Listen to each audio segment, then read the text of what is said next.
സ്വന്തം പേരക്കുട്ടിയെ തന്നെ എന്തിനാ തട്ടിക്കൊണ്ടുപോയെ? സാറേ, എന്റെ പേരക്കുട്ടിയെ ഞാൻ തട്ടിക്കൊണ്ടുപോകും? കാശിന് വേണ്ടി പേരക്കുട്ടിയല്ല, സ്വന്തം മോളെ പോലും തട്ടിക്കൊണ്ടുപോകുന്ന കാലം അത്. നിനക്കതൊന്നും അറിയില്ല അലക്സ്. സാറേ, സത്യമായിട്ട് ഞാൻ തട്ടിക്കൊണ്ട് പോയിട്ടില്ല അലക്സ്.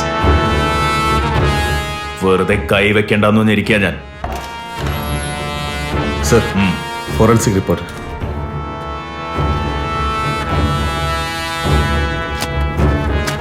നീ തട്ടിക്കൊണ്ടുപോയില്ലെങ്കിൽ ബാരിക്കേഡിന്റെ പുറത്ത് നിന്റെ കൈരേഖ എങ്ങനെ വന്നേ?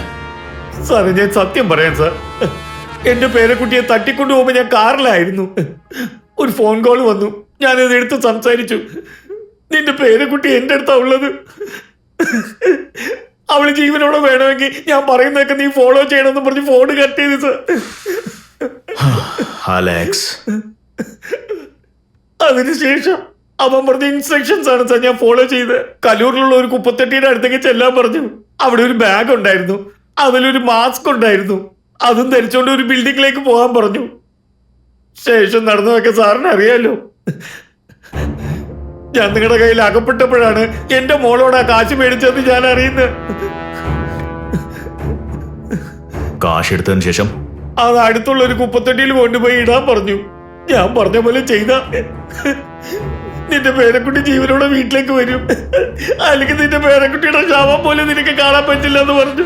ഞങ്ങൾ കോൾ റെക്കോർഡ്സ് പരിശോധിച്ചപ്പോ അതിലൊരു നമ്പറും ഇല്ലായിരുന്നു. സാർ, അത് എന്റെ ഫോൺ അല്ലായിരുന്നു, അത് കാറിൽ കിടന്നതാ. സംസാരിച്ച് കഴിഞ്ഞുകൊണ്ട് വലിച്ചെറിയാൻ പറഞ്ഞു, ഞാൻ വലിച്ചെറിഞ്ഞു. എടോ, ഡിപ്പാർട്ട്മെന്റിലുള്ള താൻ ഒരു കിഡ്നാപ്പർ പറയുന്നൊക്കെ ചെയ്യൂ? എനിക്ക് എന്ത് ചെയ്യണമെന്ന് അറിയില്ലായിരുന്നു. എന്റെ പേരക്കുട്ടി എനിക്ക് ജീവന, എനിക്ക് എന്റെ പേരക്കുട്ടിയെ വേണം സാർ. എന്റെ പേരക്കുട്ടി എനിക്ക് വേണം സാർ.